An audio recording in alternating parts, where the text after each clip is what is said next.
I would much rather sit at home with nice sunlight coming through while I'm working. It makes my working experience much more pleasant. When it's Really? raining, I feel miserable, and my work is also miserable.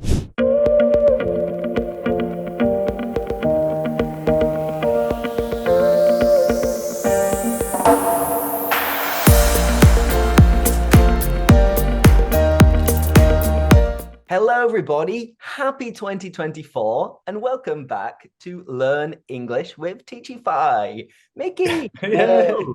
How are you? Yeah, I'm good, thank you. How are you? Ah, I can't complain. It's a nice sunny day in Brussels. I just got back yesterday. It's actually -6 degrees at the moment, which is freezing. But as I said, when I can see the sun and I can sit down and have the sun straight in my face. Oh, it feels so much better. So I cannot complain. I And take it we listen to the same podcast then, Lewis. um, That guy who's always basically, like, 5 minutes when you wake up, look at the direct sunlight. it's all about the circadian rhythm or something like that. I don't know. Spiking the cortisol. I don't know. Something I remember something with a C in there. I don't know. So anybody, if you don't sit outside in the sun every single day, even if it's 6 degrees outside, you should do it. It's good for you. Yeah. Um, but moving Will's on, like, Will, how are you? I'm all right. I don't even know what's the sun. I mean, what outside? I can no, I don't. I don't leave the office. No sun. In fact, I deliberately close my blinds when it's morning and have the artificial light of my light. Wow, you're such a You know, hermit. we're so different. Like, I think me and Lewis are much more similar than you when it comes to weather. Like, you hate weather. Like, we appreciate every ray of sunlight that comes out. We're like lizards just watching it. Ta-da!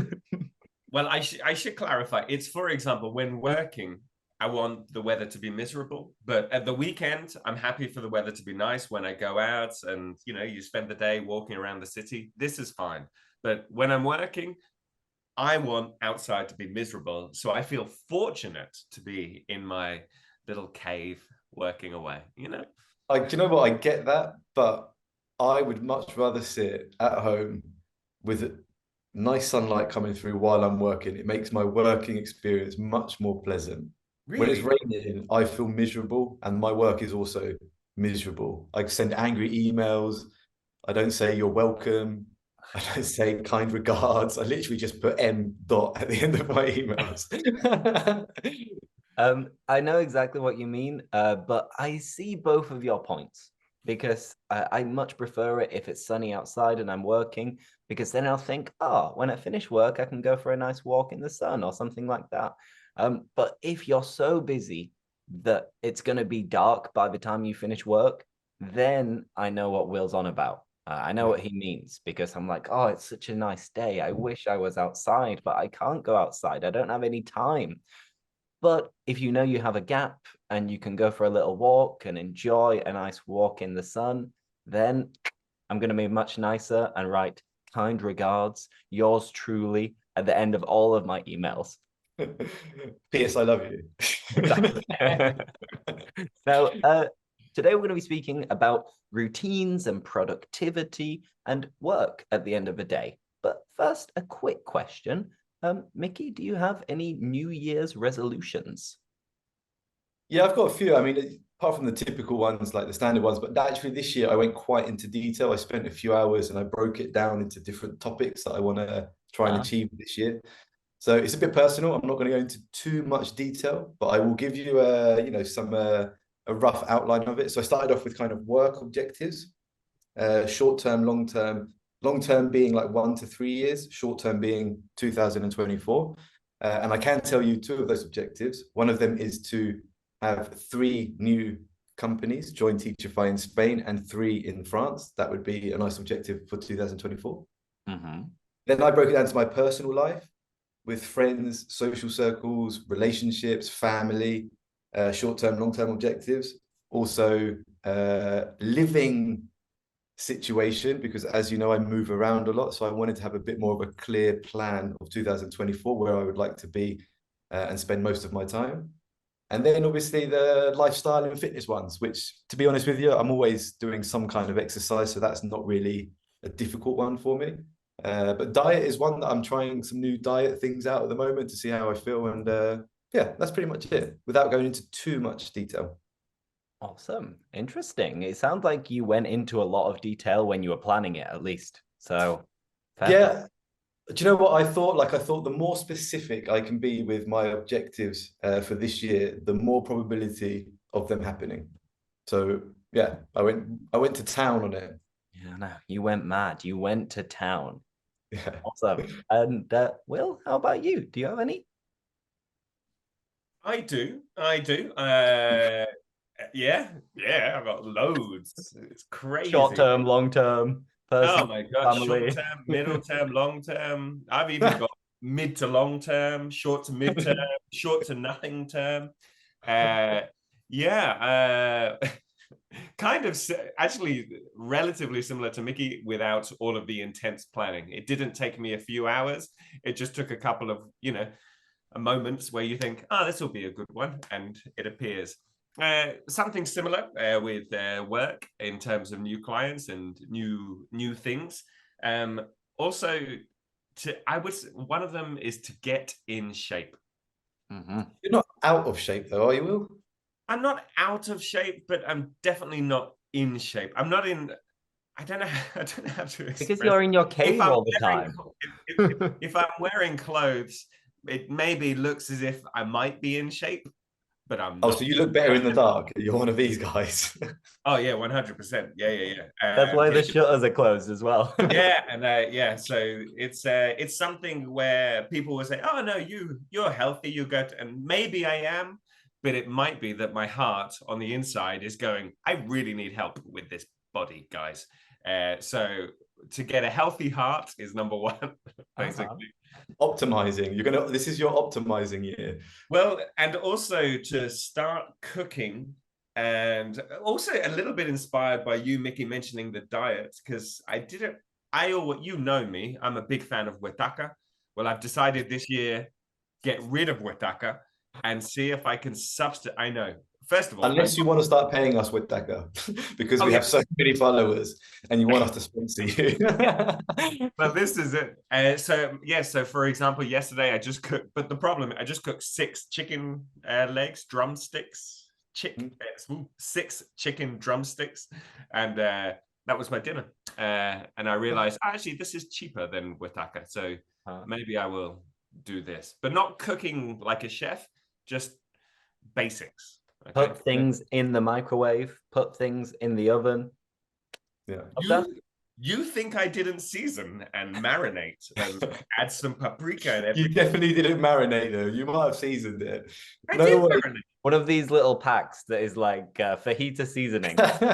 No. First of all, I always, if ever I'm going to cook, I go to YouTube Shorts, because that way I know the recipe is going to be short and easy. I YouTube short the recipe and I just follow their instructions. So I did marinate, actually. Put some time. Chris, what about you? Well, me and Will are waffling on here. What about you? Yeah, you really are waffling on. I just thought I'd cut him off there because otherwise... Thank you. I didn't want to do it myself. I didn't want to cut him off. I didn't want to interrupt him, but you did it for me. Legend. But I basically don't have any, or I didn't have any on New Year's Eve. And then on New Year's Day, I was a little bit hungover. When I'm hungover, I start to think about random things. And I was thinking, okay, I should probably put down some goals or some things that I'd like to achieve this year. And one main one is to start running again and do another marathon. Because I think it always helps me with other things in my life if I'm running. And I did the Seville marathon like almost a year ago. And since that moment, I haven't been for a single run. So maybe when the weather improves a little bit in about a month, I'm going to start training again. And the aim is to do the Brussels Marathon in October. And maybe after that, do another one just before Christmas. So that's one. That's kind of a long-term objective as well. No, it's like 10 months away. Yeah, it's long-term. And I think it will help me also to stay in the routine of going out for a run and getting in shape. And apart from that, the general stuff, staying consistent with creating material, using ChatGPT to create new Teachify courses. And apart from that, just trying to have a nice work-life balance as well, to try and be organized, to be able to do all of my stuff that I need to do, and then also be able to enjoy that I'm not stressed all the time. But that's a very vague thing. Nice. Very nice. Awesome. That being said, productivity and routines. Mickey, I'll ask you a question. Decisions. Mickey, what daily routines do you believe contribute to high efficiency? How do you become as efficient as possible at work or in your personal life? Yeah, I am a man of routine. Like, my routine does not change. Like, I am so strict. And I know this has become like quite a popular thing, and there's a lot of podcasts that mention it, and there's a few books as well. But this is something I've always done since I was a kid. And it does start with making your bed. Oh my God. And Lewis, you know this. You know this about me. Mickey has made my bed multiple times because I refuse to do it. No, do you know what? I couldn't stand it. We were staying together, and Lewis would get up and start working, and then I would go past his bedroom door, whether I was going to the bathroom, and I would just have a look, and I would notice that the bed wasn't made, and it would annoy me. I get to make 2 beds today.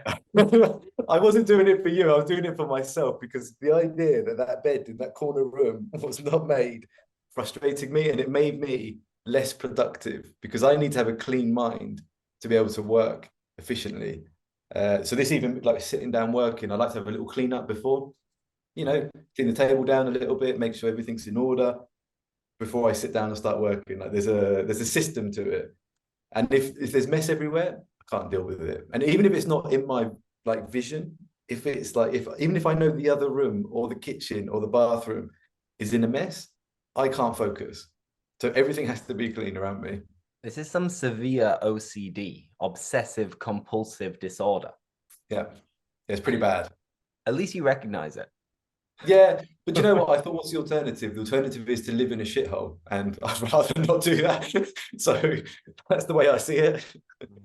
There's no middle ground. It's either one extreme to the other. And out of interest, Will, are you do you see eye to eye with me? Are you on the same page as me that like making your bed is a waste of time? Full stop. Yes. It's the little win. You start the day with a win. Yeah. Well, here's my thing. So I usually wake up before my other half, and therefore my sole objective when I wake up is to leave the room without making any noise. Because realistically, the bedroom belongs to her, and I just sleep in it. So I just go in, I sleep, and then I wake up, and as soon as I wake up, I have a little light on my watch, on my Casio, and I click it. I go, oh, time to wake up, and then I just go out and make sure I don't wake her up. So then I never see the bedroom again until the end of the day. Are you lying there with your watch just like a minute before the alarm goes off, and as soon as it beeps once, you click it not to wake her up? Oh, I don't let the alarm go off. If I'm awake, if I wake up 10 minutes before my alarm, I'm like, God damn it. And then I just get out and make sure the alarm doesn't go off. Yeah, I'm very courteous. I also close all of the doors and make sure there is no noise that can wake her up. But that's the problem, is as soon as I come to my office, or as soon as I close off that part of the flat, out of sight, out of mind, and I forget it until the end of the day, because I don't go there until many hours later. But I agree with you, Lewis, because, for example, today, she left before me, and I did not make the bed. Yes. But does she come home? Does she come home and make it, or do you just get in the bed tonight, an unmade bed? How does that work? That's a great question. I'm glad you asked it, actually, and I'm sure the listeners are also very happy about that question. It's quite an important question. Honestly, I don't know. I've never thought about it, but I imagine I would just get in the unmade bed. Disgusting. Yeah, I agree that getting in a made bed is much better. So It's like getting a fresh bed sheet. Yeah, I can see this. Yeah, I can. Okay, I think this debate could go on and on and on. So I'm going to ask another question, and Will, I'm going to ask you. Time management. How do you manage your time? Do you have a set slot where you think, okay, during this hour, I'm going to respond to emails. During this hour, I'm going to, I don't know, teach a class, etc. How do you manage your time to be as productive and efficient as possible at work? I can answer that for Will terribly. Oh, No, I'm fired. joking. I'm joking. Shots fired. I'm joking. Go on, Will. The funny thing is that he's just pointing and like pretending that there's someone there. And... yeah, there's at the door. And no, I try with the classes, for example. If I'm teaching classes, I will try to teach them either as early as possible at 8 o'clock in the morning, and then as late as possible, 6 or 7 at the end. So I have time during the day to respond.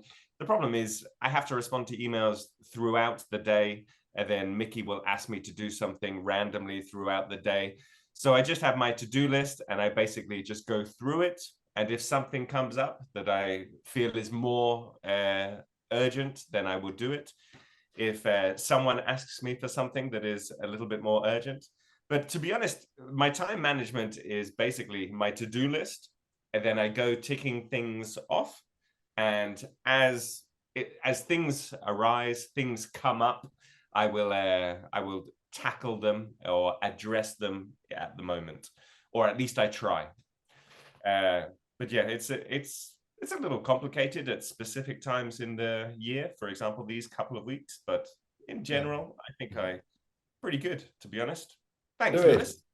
I'm going to ask you a question. No, Mickey, I'm asking the question. All right. You're the boss. You're the boss. Don't ever interrupt me again. My God. All right. 2024 has started off. Yeah. Oh yeah. Off with a bang. Okay. Ooh. Okay. Lewis. Yes.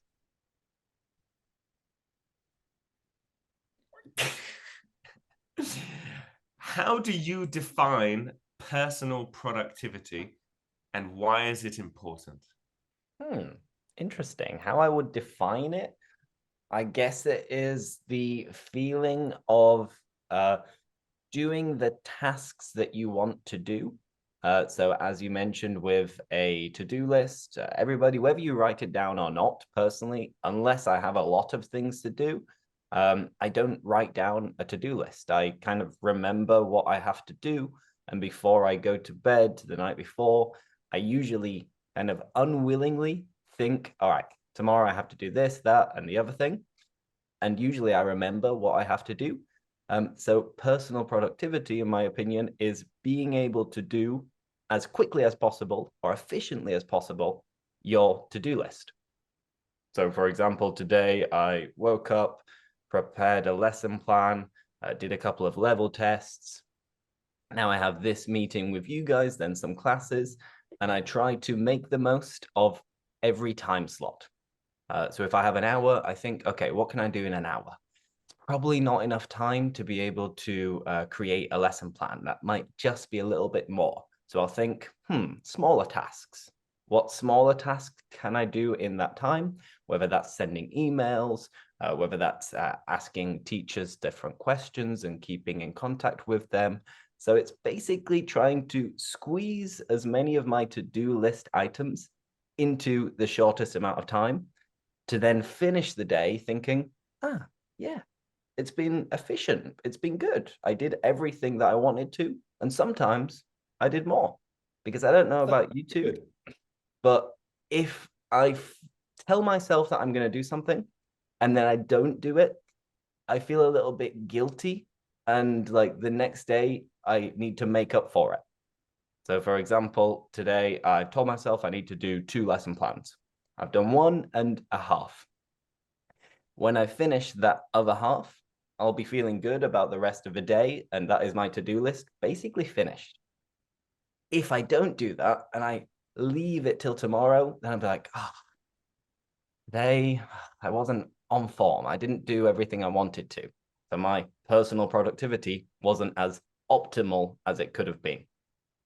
I quite like that. I like the way you manage it, like especially with the shorter time when you'd be like, okay, well, what can I squeeze into this to get all of these smaller tasks out of the way, so then you can then focus on the bigger tasks when you have more time and you can be more concentrated. Nice, like it. Perfect. Now, Nikki, let's debate. Let's discuss some debatable topics. Our debates always end in fights. Yeah. We don't do debating. let's just not speak about emotions, because new year, new us. I'm in high spirits this year. I've started off on the right foot. Yeah. Oh, one of my New Year's resolutions is to have feelings again. I don't think you're going to manage it. We can help you. Now, a question about multitasking. Mickey, how do you feel about multitasking? Is it possible for you to do multiple things at the same time, or do you need to focus on just one for each time slot, for example? I think it goes back to a little bit what you were just mentioning, Lewis, because I think multitasking is fine. I can multitask, no problem. But sometimes there are certain jobs that need to be done that require 100% full attention. And when that comes around, basically all I do is I put my laptop or phone on do not disturb for 1 hour, and I just focus on that task. And then afterwards, so I don't get any disruptions, like any messages, Slack messages, emails, people phoning, just for that 1 hour. And then the rest of the time, if it's not as important, then I'll be multitasking constantly throughout the day. What was your question? Did I answer that? Basically, yeah. It was about multitasking in general, whether you can do it, and if you think it's a good thing to do it, because some people believe that you should just focus on one thing at a time. Because in my case, for example, maybe I'm making a lesson plan, and at the same time, I'm taking little breaks to respond to emails, or I'm listening to music at the same time, or a podcast. And sometimes I might get really into the podcast, and then my mind and concentration will sway from the lesson plan and go towards the podcast. And then maybe I will kind of focus again on the lesson plan. It's like, oh no, there's like 4 typos there. And that happened probably because my mind wasn't fully focused on the task at hand. I think it's when you listen to a podcast though, because it's information and knowledge that someone is trying to share. And if it resonates with you, then you do pay attention to it. Whereas with music, most of the time you've heard the songs or the beats the same. So I don't really tune into the music. It's just on in the background. And I'm able to focus. Actually, this year I've noticed, I don't know whether it's because of, I don't know what might have changed, but this year I'm focusing a lot. Like I start doing one thing, and then 3 hours have passed, and I have no idea. I had no idea that the time had gone. And I'm like, Jesus, I've been doing this for 3 hours. So this year seems to be a bit different. I'm able to focus a lot more for longer periods of time. I don't know if that's to do with food or weather, or the stars have changed this year. I don't know. The stars have aligned. Yeah. Go on, Will. I can see Will just like, yeah, all the stars and all of that. I was just assuming at some point you were going to mention stars and say, I don't know if the stars, my astrology sign or something. I don't know, but maybe. I'm going to send you a YouTube video. Please don't. Your 2024 predictions. You'll love it. And that will get you really, really into speaking about your emotions too. So we've mentioned multitasking. What about another thing that's really, really common that people do when they're studying, and they keep leaving something for later? They keep pushing things back or putting things off, and it is procrastinating. So, Will, are you a procrastinator?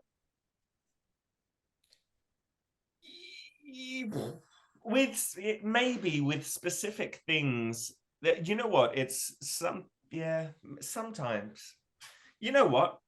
I would like to plead the fifth on this question and just simply not respond, because I don't know. Mickey can answer. Well, I've got it's just about the procrastinating, because I was just thinking about it in another term, like with work, because I always I start with the hardest stuff first. I like to it's like going to the gym. You know, I don't know. Nobody likes doing legs. Let's be honest. Nobody likes doing leg days. Will. I don't have legs. I wheel myself. I'm on a wheelie chair and I go round my house on my chair.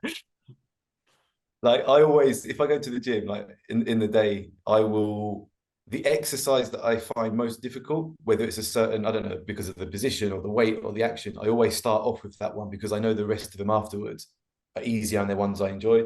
Because it's usually the things that are most difficult are the things that you always procrastinate and put off. And I'm sure you had the same goes with running. Some mornings when you would get up and you didn't really want to go for a run. So I would leave all of my running gear like ready at the door, like the water, the shorts, the t-shirt, the trainers, and the socks. So I would get up, put them on, and go. Because if they weren't there, and I had to rummage around for them in the mornings, the probability that I wouldn't go was very high. So I think it's all about setting yourself up not to procrastinate. That would be my answer. Yeah, I know what you mean. Like I sometimes procrastinate with things, but things that I don't enjoy doing. So if I don't enjoy doing something, but I know I have to do it anyway, I will usually leave it for later and later and later. And then I'll get to the mood and I'll start doing as many as possible of these things that I don't enjoy. So then I can breathe a sigh of relief and think, that's that done for another 2 weeks, 1 month, for example. Sorry, I've just realized there is something that I'm terrible at is I definitely procrastinate, and that's with WhatsApp messages and things like this. Because as soon as I see a WhatsApp message or I'm working and I see one, I always think, now it will take me 3 seconds to respond to it. People.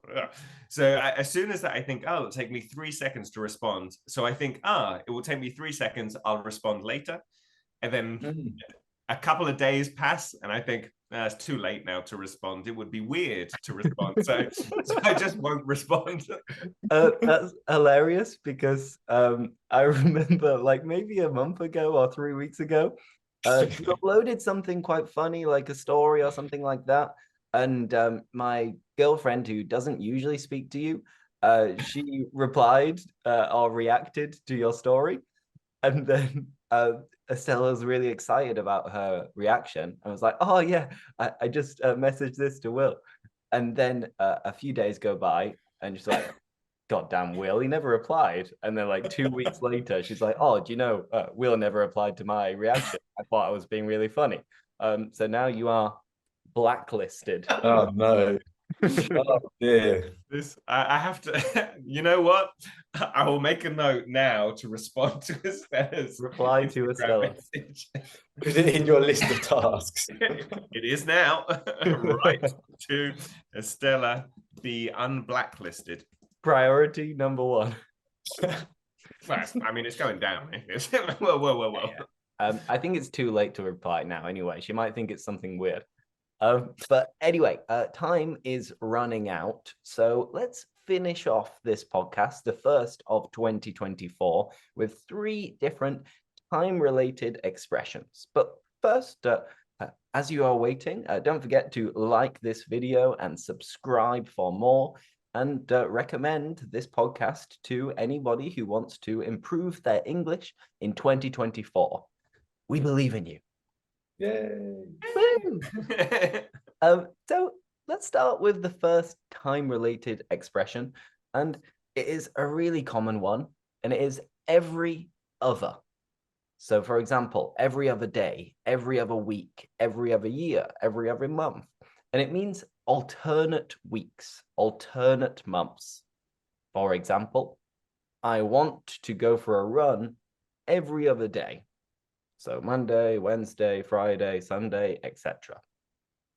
Or I would love to go bowling every other week. For example, alternate weeks. I go 1 week out of every 2.